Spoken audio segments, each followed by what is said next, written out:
Managing a team is not an easy task, and managing a productive team is harder still. In this podcast, we discuss the fear of losing our team, individual and team accountability, labour slippage, profit erosion, and the 6 key management drivers. This episode brings the series to a close. However, we have a lot more for you lined up. So hit subscribe and give that bell a ring. And please go and share this video with someone else. Speak to you in an upcoming episode. Enjoy this one. Ciao.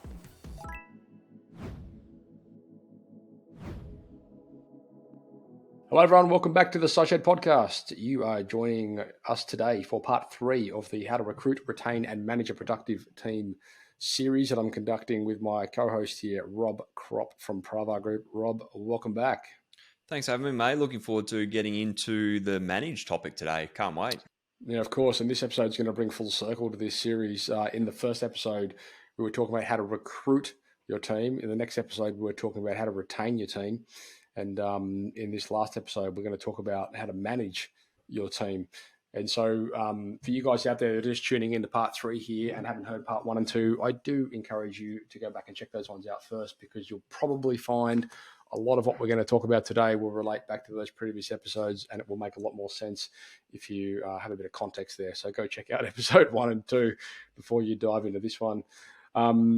So yeah, Rob, this has been a great series so far, one that's very relevant. And as we touched on, in the previous episodes, one that in truth is never really done. It's a constant evolution. And I think this has been a very refreshing current couple of conversations we've had on, this ecosystem, which is essentially around, team people, what we can do to find great people, what we can do to make sure they stick around.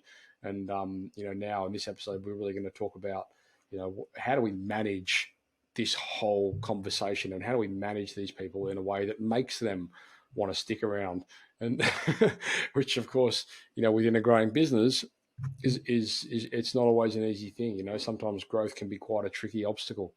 So yeah, I'd love to get your take on this. Like, this whole management conversation is, I suppose, one that as your business grows becomes, you're always putting on different hats as a business owner. And as you grow and you develop within your business, you'll find yourself eventually putting on the hat of developing managers. And there's right and wrong ways to do that. We all love the idea of hiring leaders and hiring people that, can, make decisions and become good managers. But the reality is, I suppose, it's not everyone's designed to manage, and that's not a bad thing by any measure. But I suppose, I'd love to hear your position and your take on, what this whole conversation around management looks like from, the perspective of, the trade businesses that you work with.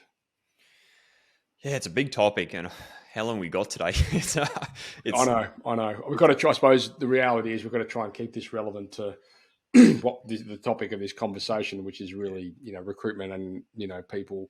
But yes, you're right. We could talk about management till the cows come home across every department, and it's very today what I want to do is focus. I think there's a couple of parts here where if we were to split this topic into 2, and we can definitely do this as a separate topic around how do we manage our managers, that's a completely different conversation. Whereas today, where I want to spend most of our time is how do we manage our ground crew? Because let's keep it in the context of recruitment and retention.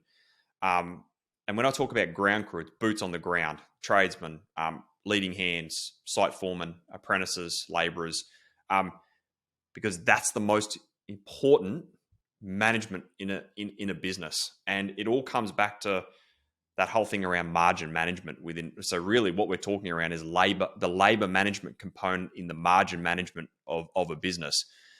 The reason why this is so topical in today's market is because, let's face it, it's very, very hard to find tradesmen and apprentices and to recruit and retain good people. And so many business owners are scared and fearful to hold their team accountable in the fear that that person will just get the shits and move on. And so in today's environment, so many business owners are putting up with subpar performance, lower levels of productivity, toxicity in their environment. We call it white eating, where you've got someone eating the organization from within, and poor performance, lower levels of productivity, which equates to lower levels of profitability. So many business owners are putting up with all that rubbish because they're scared about getting in and holding their team accountable to deliver the right job to the right times, to the right margins, because they're worried about losing them. So I think in today's market, so many business owners are running around in fear rather than actually doing what they need to get done, which is address the core issue around management of their people. And that's why this is so topical, because so many business owners are getting it wrong in today's market. But what I think we have to always come back to the fact is that labor is one of the biggest expenses of every trades and construction business. It's the biggest expense of most businesses. And it's one that you don't want to mismanage, because it can be the difference between making profit and losing money, not only on jobs, but overall in a business. And so when you don't manage labor tight, that's where jobs blow out, costs blow out, and that's why business owners find themselves into problems from profitability and cash flow. And so I think what we've got to shine the torch on in this series and this podcast specifically is we have to manage labor, and we got to get the balance right between that labor management. So what I want to do today is probably give 3 frameworks around what that balance looks like. And then I also want to talk about the 6 drivers. So they're probably the 2 concepts that I want to talk about. But for the listeners today, we've got to start managing our teams without fear of losing people. And I think we do that by getting the balance right. And if we can get the balance right, good people want to belong in an organization where accountability exists, not the opposite. Does that kind of make sense? I think as well, to add sort of credit to that, and also maybe add an extra layer to what you just discussed then. In most scenarios, or I'm yet to find one where it's not the case, people within an organization like to know whether they're on track and whether they're doing a job correctly. Correct. Now, this is sometimes, and this is a tricky obstacle sometimes to overcome. Essentially, over the years, what we've been developing, especially over the last couple of years within our organization, we've been developing this process called scorecards, which comes from a book called Who by a guy called Jeff Smart, Dr. Jeff Smart. You guys out there haven't read it, go check it out. I'll put some links to it in the show notes. The crux of it is people are responsible for specific outcomes which are measurable. Now, when people understand what their outcomes are and they understand what that outcome looks like when it's done, then they know if they're on track. But if they don't have that metric in place, then they could just be doing the thing, thinking they're doing the right thing, but the reality is they're not. And that's a very, very common situation. You see it over and over again in like office scenarios specifically. And truth, even back when I was plumbing, you got people out there, multiple people on the same job doing the same thing, and everyone thinks they're doing the right thing. And they are doing the right thing, but it's just, you don't need everyone doing it. People need to be accountable to specific things, right? So from a management and a leadership perspective, like we found, and especially when you get to that stage within your business where you're developing leaders, you're developing managers within your organization, it's imperative that managers know what done looks like for them and what their KPI is. And it doesn't necessarily have to be, people get so caught up in turnover and number-based, like finance-related metrics, and it's not always. In fact, it's very rarely the case, and I'll tell you why. Because very often when you're putting KPIs on, say, project managers or something like that, that's purely based on finance and numbers, it's after the fact. Like, you want to place emphasis on things that actually move the needle to affect the number. So this is really relevant for team members too. I mean, and you put this into context for, say, tradespeople. Like, you can be in that, and I've seen this happen over and over again.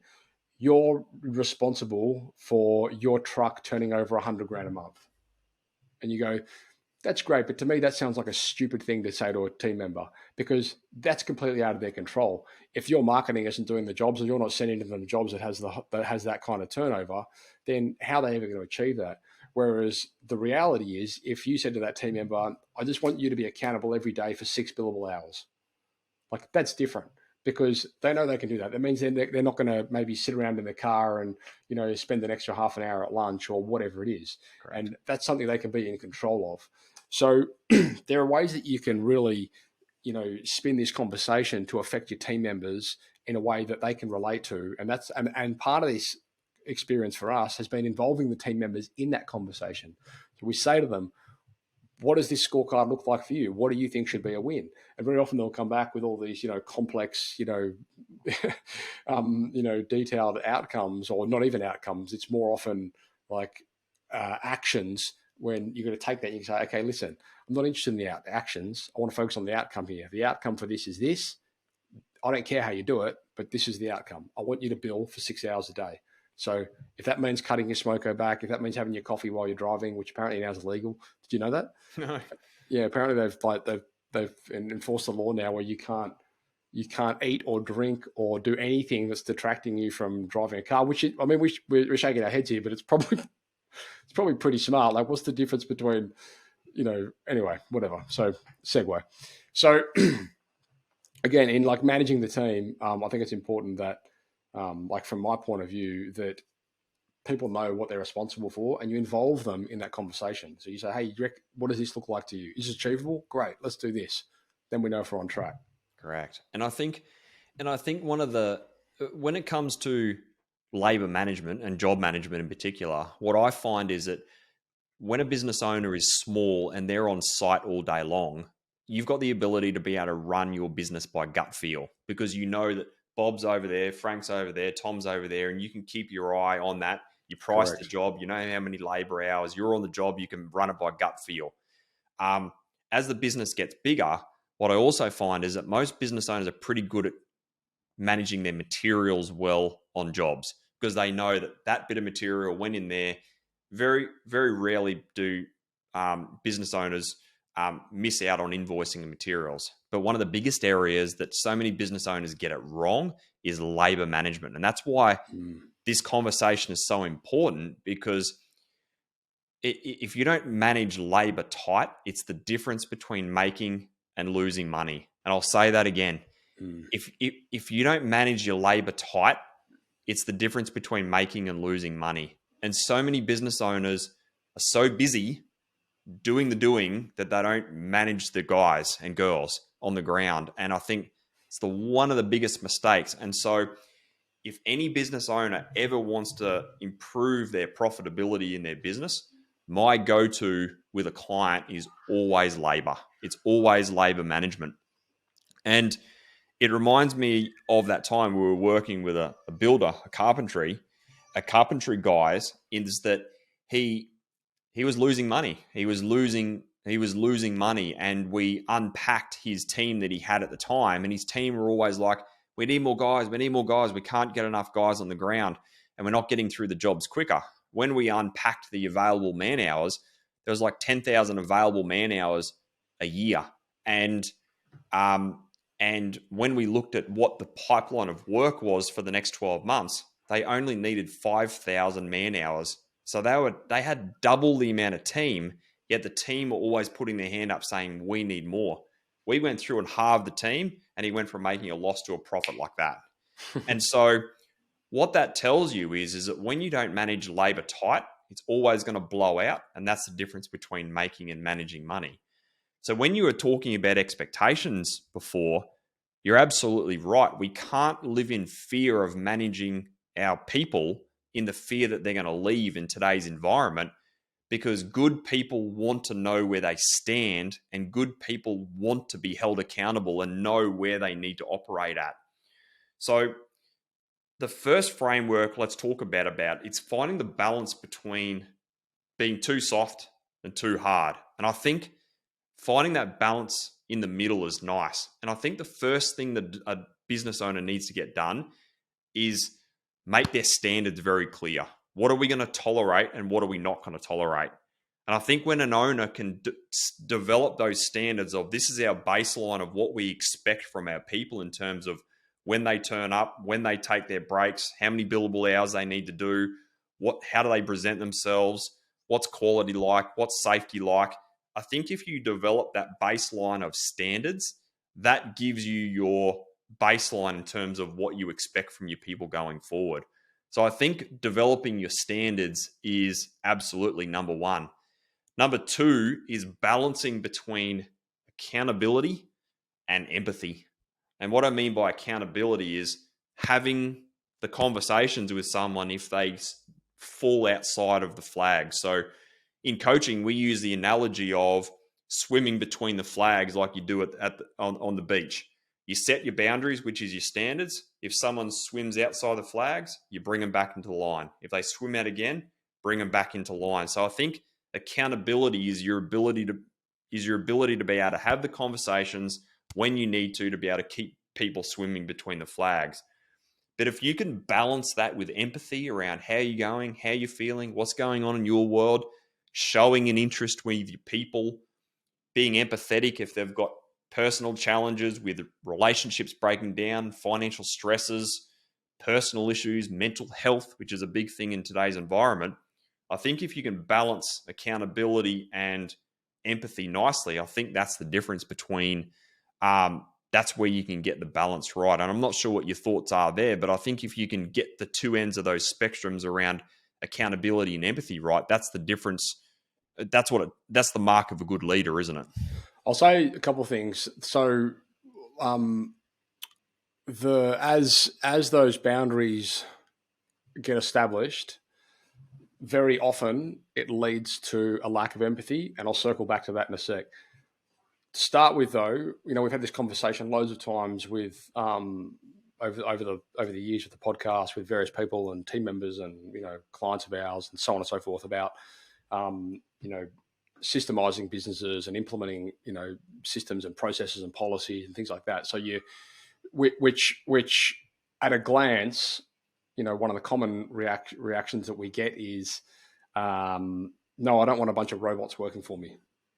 Like I want, and I get it, right? You see that if you're putting processes in place, it might look like you're trying to remove creativity from an individual. However, the paradigm shift here is the polar opposite, because using your analogy with flags, processes and systems are there to give people boundaries in which they can be creative.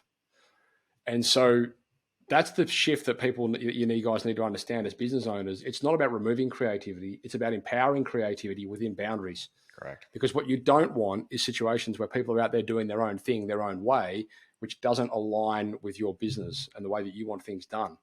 So that is where processes come into play from a business perspective. So as I said before, circling back to, the first thing I mentioned there is, as these things start to evolve and they start to become a machine, like all of a sudden, we look in our wiki and we've got hundreds and hundreds of SOPs across the board with different things. It does lend itself to removing that empathetic touch on tasks or actions or whatever it might be. And the skill there becomes in, the line you draw between them and how you run that gamut between, okay, well, this is the procedure, and then this is the empathetic approach that we need to sort of manage in relation to that procedure and in relation to bringing, making sure people are following these processes, because processes are there to remove friction. They're not there to create friction.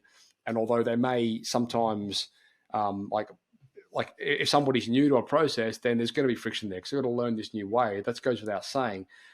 But giving credit, I suppose, to what you're saying, Rob, the strength there from a leader's perspective is, okay, well, how can we empathetically empower somebody to see the value in this process and understand and buy into this mentality? Because very often they've never seen anything like this.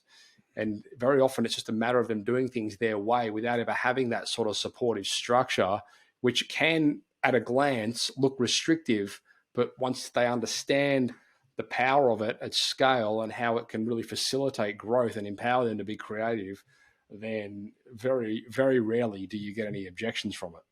Correct. And when I think about when I think about a business that's making money versus a business that's not making money, the business that's not making money, there's a pure lack of accountability. There's a culture of lack of accountability from the top down, compared to a business that is profitable. Not only do they do great work, but they've got a great culture and they make profit, which in the end of the day, business is all about doing good work and making money.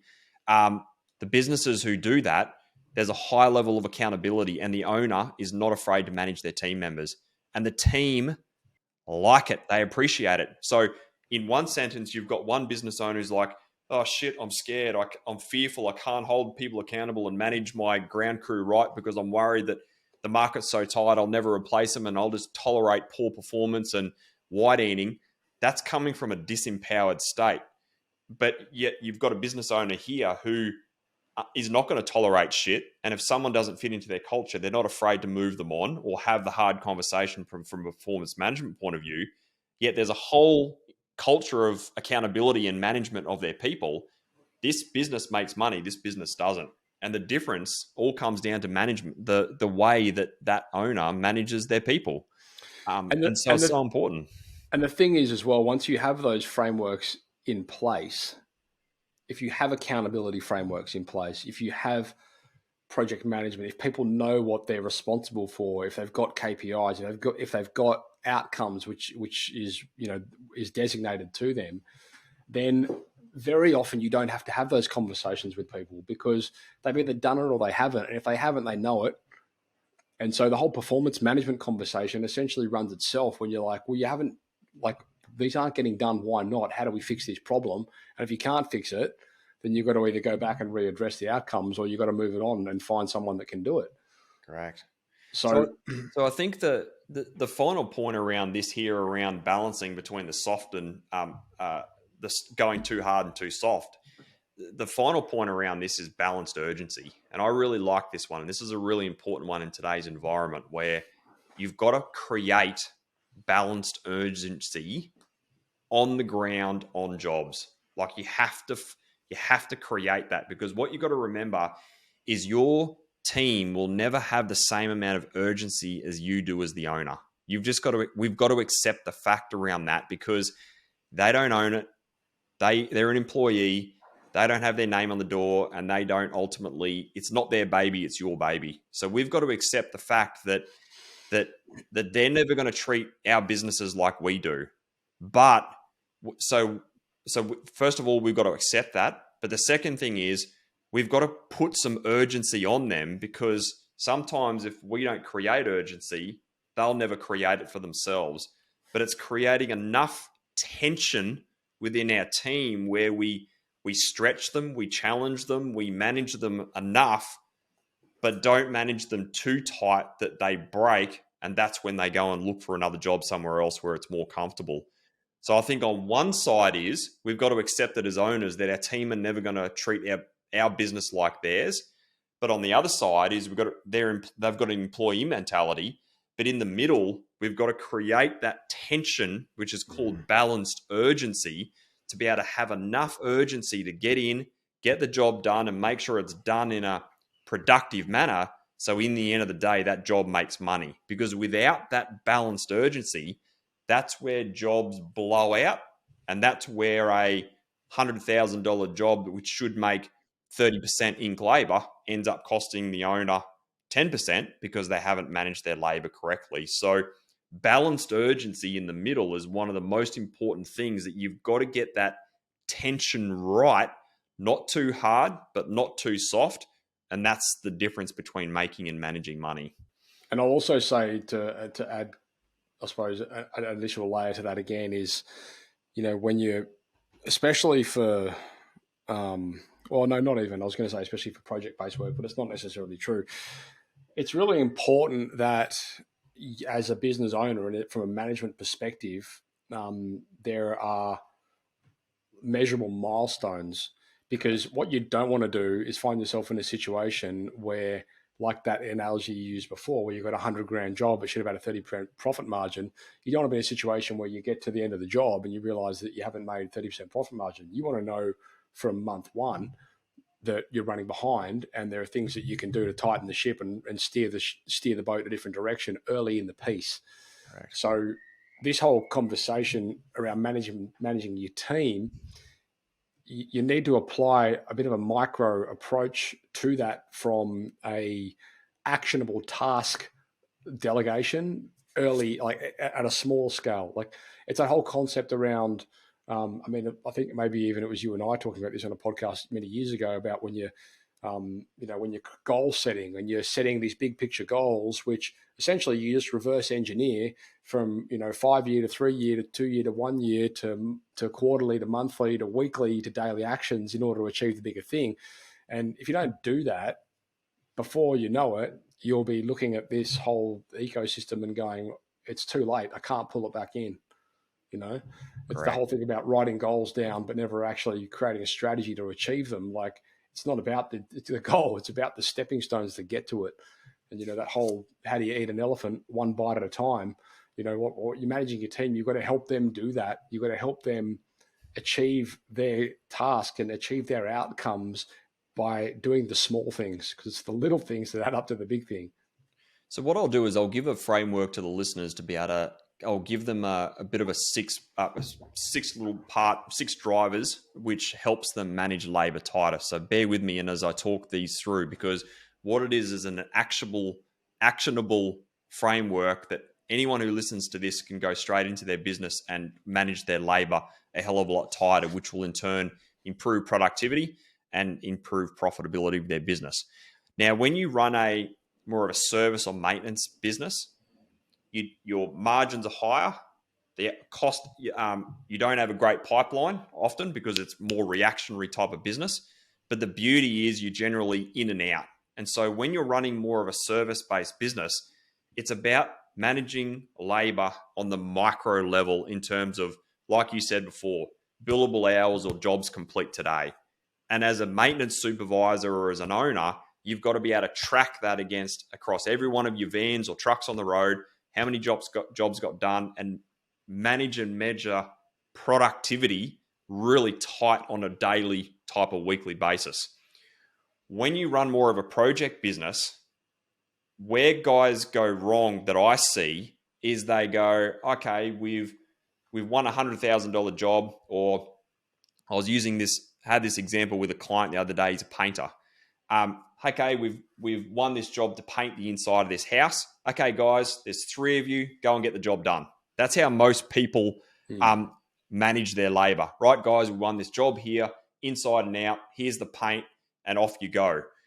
But the framework is when you want to manage labor tight, there's 6 things that you've got to do. You've got to be clear on what needs to get done, why it needs to get done, the how, and the when. They're the 4 most important things. So what, why, when, and how. What, why, when, and how. So this needs to get done. The why is the context. So why do we need to get that done? The how, sometimes you've got to be super prescriptive. But when you're dealing with your tradesmen, you've not got to assume that they understand. You've sometimes got to explain it through your job notes, but also you're handing over. Because what you got to remember is when you price the job, you're sitting there poring over plans or whatever it is. You spend hours and hours and hours, site meetings, estimating it, pulling together prices. You know your job inside and out, and you've made certain allowances in your mind, yet you go to your tradesman on site and go, righto, job, guys, get the job done. So there's a big disconnect between how someone prices a work and how your tradesmen and apprentices deliver the work on site. And that's not their fault. That's the owner's fault because they haven't transferred that job in their mind from how they've priced it down to how it needs to be executed on site. Mm-hmm. So when we think about the what, why, when, and how, you've got to be very prescriptive to your team to be able to go, we've got this house. We need to do 1 undercoat, 2 coats of paint. This is the type of paint we need to be able to get done. There's 3 guys and 4 days that need to be able to get that done. And then when you're talking to your guys, you've got to break that job down into micro elements like you were talking about in the job to be able to go, by the end of day one, this room and the hallway need to get done. By the end of day two, it's that room, the second room, and the lounge room have to be prepped and undercoated. By day three, you should be here. By day four, you should be finished. But that's how you effectively manage labor on your jobs, by not just going, hey, job guys, here's a job that needs to get done. You need to talk about the what, the inclusions, exclusions, clarity around scope, documentation, hours allowed, and time frames of when it needs to get done by. And the clearer you are on the what, the why, the when, and the how, that's how you finish a job that makes money compared to a job that doesn't make money. And if the listeners can get that right, this is what's going to absolutely transform their business, not only from a profitability point of view, but it's also going to make their team far happier, because the team are going to know what's expected of them rather than just getting told where to go every day. It's funny that framework, what, when, how, why, and then measures, and I suppose, which is, I guess, numbers and KPI, right? Yep, absolutely. It's the exact framework that we have for our SOPs. Pretty much, anyway. Yeah. Yeah. So, yeah, I mean, it's now the thing is, I suppose it's this, and this is the common conversation as well with SOPs.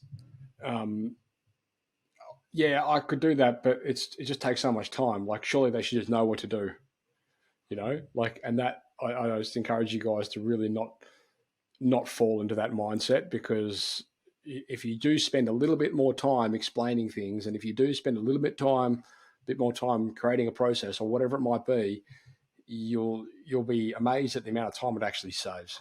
And like, if you want people to stick to a deadline, you've got to understand, what that looks like in the micro, like in the micro steps and the daily actions. Otherwise, it will get to that point where it's at the end of the job and you're behind, or you're over budget, or whatever it might be, and you can't pull it back from there.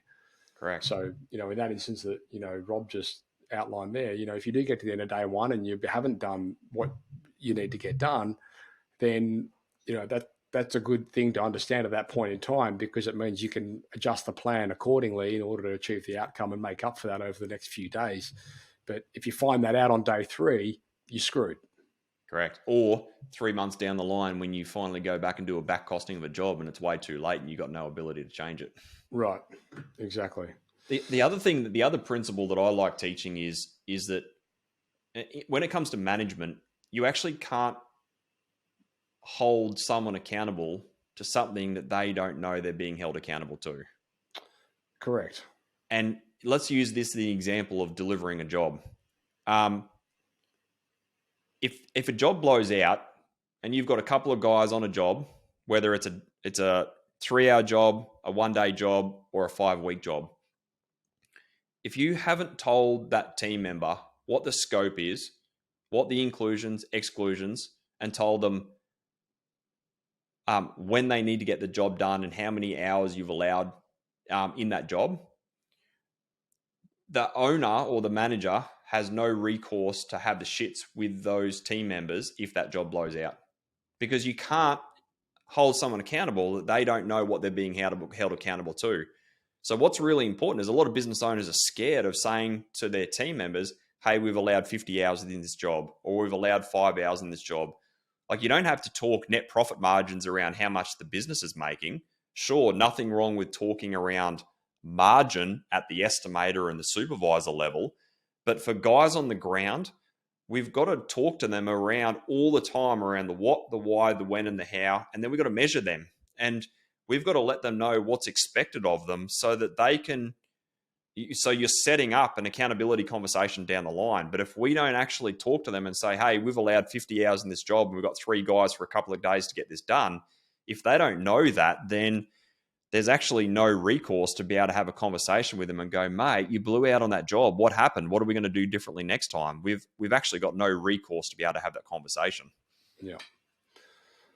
Yeah. It's, I mean, I've literally seen this is definitely not a conversation relevant only to trades. This is something I've seen in so many different businesses that I've worked in over the years. Everything from hospitality through to trades, through to digital agencies. Like, first of all, making people understand what that balanced urgency, as you call it, looks like. And it also enables them to put, like, with that approach that, and like people you get busy getting busy, right? Like, it's important that people understand, like, with this whole balanced urgency, I suppose, conversation that you had, is like, what's mission critical here? Like, we're going through this right now with the organization. It's like, okay, guys, what's the main focus? Like, what if you could just mark one thing off as a win today? What is that going to look like? And all the other things that are going to happen, they're going to happen anyway. But we're going to make sure that we're focusing on, like, the thing that's going to move the needle, and that thing is going to be aligned with whatever's in your scorecard, because it's just so easy to become reactive, and just start reacting to all these things that happen throughout the course of the day. And that detracts you from staying on track, and detracts you from sticking to the thing that's really going to help you move the needle. I think the takeaway for the listeners today is that we can't, yes, we're in a tight labor market, but we can't live with the fear of losing good people by holding them accountable and managing them tight. We can't live with that fear. And that's coming from a disempowered place. And we've just got to remember that good people want to be held accountable, and good people don't want to tolerate underperformers within the team. So if there's someone who's not delivering, we've got to find a way to either get them to step up or step out. That's the most important thing when it comes to management and leadership. But what the listeners can do is go back to those couple of principles that I spoke around about finding the balance between going too hard and going too soft, and practicing that in their leadership style. Then they can take it the next layer below that to be able to go, let's practice on every single job going forward. It doesn't matter if it's a service job or a project job. Let's work really hard on getting clear on the what, the why, the when, and the how. Let's measure them so we can give our team feedback around how they're actually going. And then let's think about the whole carrot and the stick thing. Let's just not beat our team around the head, which is the stick. Let's entice them with the carrot and dangle rewards and all those types of things in front of them, so that we can create a win-win environment where the customer wins, the team wins, and the business wins in the end of the day. So I think from a listener's point of view, if they can work really hard around this, and it's not going to just come like that where all of a sudden you've perfected your management style and your labor force are happy. It's that constant improvement as a manager to keep developing these soft skills. But I know that if the listeners' businesses aren't doing so great at the moment, and they feel like they're not making the profit margins and the cash that they want to be able to right now, I can guarantee you one of the biggest areas that they're leaving money on the table is their labor. So if that's the listener's scenario right now, my recommendation would be A, develop the soft skills, but B, get straight into labor management, and let's work really hard on developing those skills to manage tighter, and let's squeeze more money out of their jobs compared to leaving it on the table at the moment.